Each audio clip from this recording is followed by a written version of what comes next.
2025 সালের হিন্দু ধর্ম ও নৈতিক শিক্ষা, এটি হচ্ছে এই যে 41 পৃষ্ঠা। তো আমরা সমাধান করব শূন্যস্থান, মিলকরণ, টিক চিহ্ন, এটি হচ্ছে 41 পৃষ্ঠা এবং সমাধান করব এই হচ্ছে যে 42 পৃষ্ঠা। তো 42 পৃষ্ঠার হচ্ছে এটাও যে টিক চিহ্ন আগের পৃষ্ঠার দুইটা আছে এবং সংক্ষিপ্ত প্রশ্ন ও বর্ণনামূলক প্রশ্ন। তো আমরা এটি সমাধান করব। তো এটি হচ্ছে গিয়ে আমি তোমাদের বলে রাখি এই যে দ্বিতীয় পরিচ্ছেদ, হ্যাঁ, মানে তৃতীয় অধ্যায়ের দ্বিতীয় পরিচ্ছেদ, এই হিন্দু ধর্ম বইয়ের তৃতীয় অধ্যায় দ্বিতীয় পরিচ্ছেদ ধর্মগ্রন্থ। তো দ্বিতীয় পরিচ্ছেদ ধরে আমরা আজকে সমাধান করব যা যা আছে।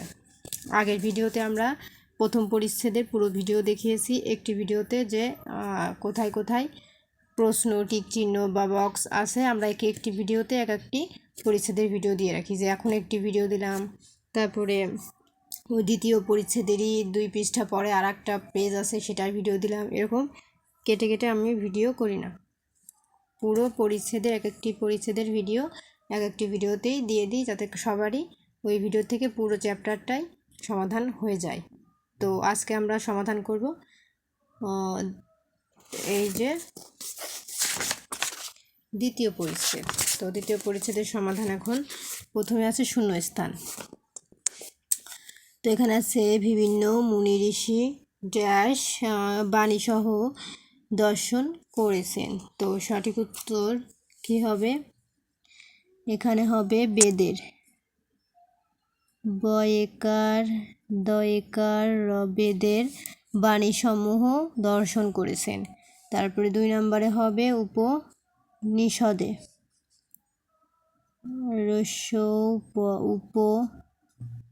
উপনিষদে দন্তের নয় রশ্মি পেটকে স দয়কারে দে,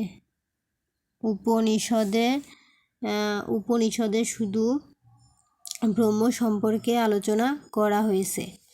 তারপরে 3 নম্বরে হবে পুরাণে, পয়রসু রয়কারেরা মধ্যে নয় একার, পুরাণে বেদভিত্তিক হিন্দু ধর্ম ও সমাজের নানা কথা বলা হয়েছে। 4 নম্বর, শ্রীমদ্ ভগবদ্ গীতা মহাভারতের ড্যাশ একটি অংশ। তো এর মধ্যে ধরবে না, আমি এখানে লিখি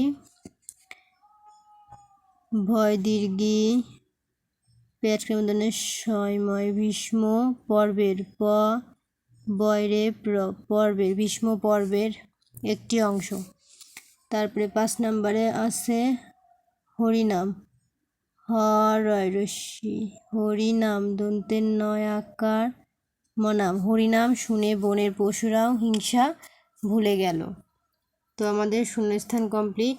এখন আমরা চলে যাব মিলকরণে। খ নম্বরে বলেছে ডান পাশ থেকে শব্দ এনে বাম পাশের শব্দের সঙ্গে মেলাও। তো একটি এনারা করে দিয়েছে, এই যে 1 নম্বরের উত্তর, বেদের এক নাম শ্রুতি। তো আমরা পরবর্তীগুলো মিলাবো। তো 2 নম্বর আছে বৃহদারণ্যক একটি, কি হবে উত্তর? উপনিষদ। এই যেটি হবে 2 নম্বর, উপনিষদ। দুর্গার বর্ণনা আছে দেবী পুরাণে, 3 নম্বর। 4 নম্বরে আছে শ্রীমদ্ ভগবদ্ গীতায় অমরত্বের কথা বলা হয়েছে। 5 নম্বর, ধ্রুবের একমাত্র লক্ষ্য ছিল শ্রীহরির সাক্ষাৎ লাভ। এই যেটি হবে 5 নম্বর। তো আমরা ডান বাম মিলকরণ করলাম। তো এখন আমরা করব হচ্ছে টিক চিহ্নের সমাধান। তো এখানে আছে সঠিক উত্তরের পাশে টিক চিহ্ন দাও। গ, তো একে আছে বেদ কয়খানা? ক 3, খ 4, গ 5, ঘ 6।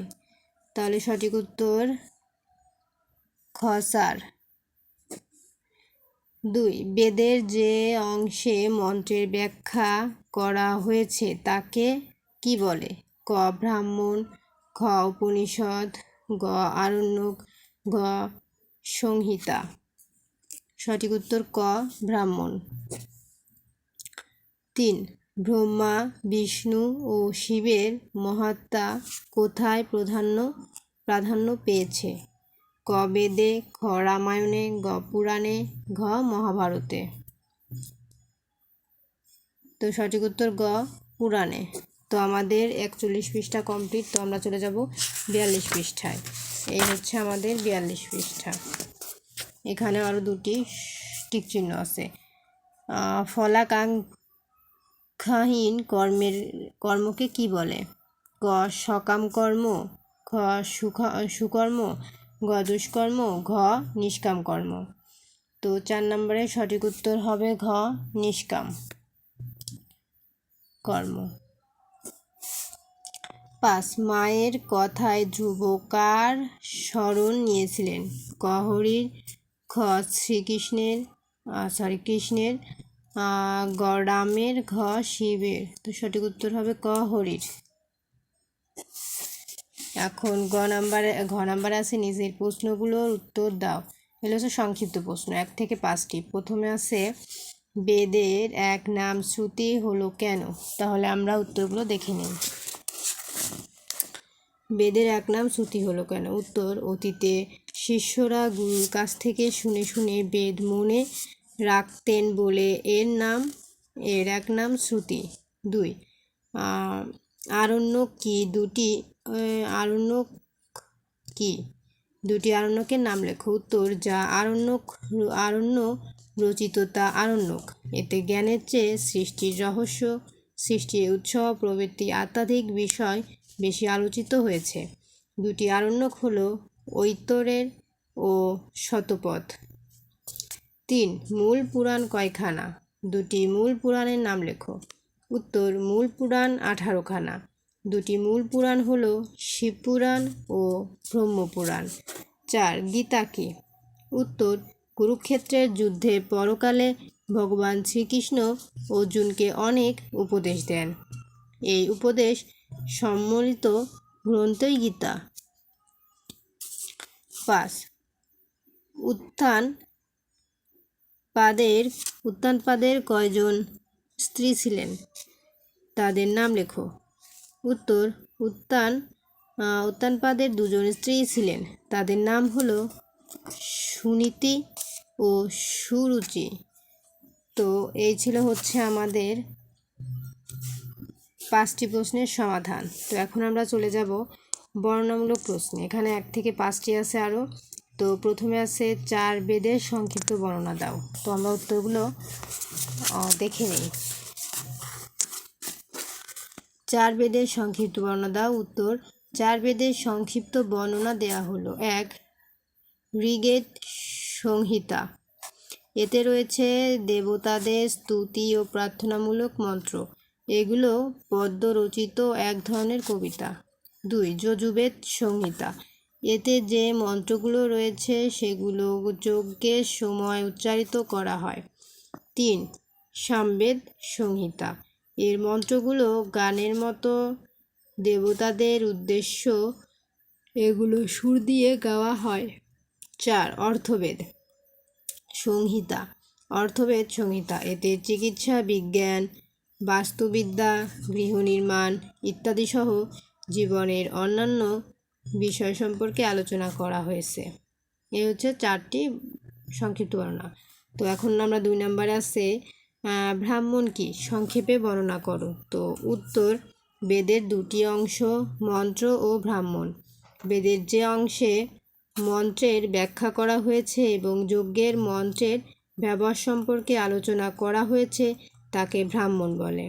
ব্রাহ্মণ গদ্য রচিত ঐতরের, কৌশিতকী, শতপথ প্রভৃতি উল্লেখযোগ্য ব্রাহ্মণ গ্রন্থ। 3 উপনিষদের সংক্ষিপ্ত বর্ণনা দাও।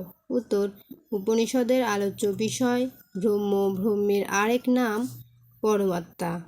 তিনি নিরাকার, প্রত্যেক জীবের মধ্যে তিনি বর্তমান, তাকে বলে জীবাত্মা। এ অর্থে জীব ও ব্রহ্মই সব কিছুর মূলে। তাই উপনিষদে ব্রহ্ম সম্পর্কে বিস্তারিত আলোচনা করা হয়েছে। ঈশ, শ্বেতাশতর, বৃহদারণ্যক প্রভৃতি উল্লেখযোগ্য উপনিষদ। 4. শ্রীমদ্ ভগবদ গীতা সম্পর্কে সংক্ষেপে বর্ণনা করো। উত্তর: শ্রীমদ্ ভগবদ গীতাকে সংক্ষেপে বলে গীতা। এটি স্বতন্ত্র কোনো গ্রন্থ নয়, বরং মহাভারতের ভীষ্ম পর্বের একটি অংশ। এতে 18টি অধ্যায় আছে। কুরুক্ষেত্রের যুদ্ধের প্রাককালে বিপক্ষে আত্মীয় স্বজনদের দেখে অর্জুন যুদ্ধ করতে চাইলেন না। তখন ভগবান শ্রীকৃষ্ণ অর্জুনকে অনেক উপদেশ দেন। এসব উপদেশ সম্মিলিত গ্রন্থই গীতা। গুরুত্বের কারণে এটি পৃথক গ্রন্থের মর্যাদা পেয়েছে। গীতা হচ্ছে সব শাস্ত্রের সার, তাই এটি হিন্দুদের অবশ্য পাঠ্যগ্রন্থ। 5.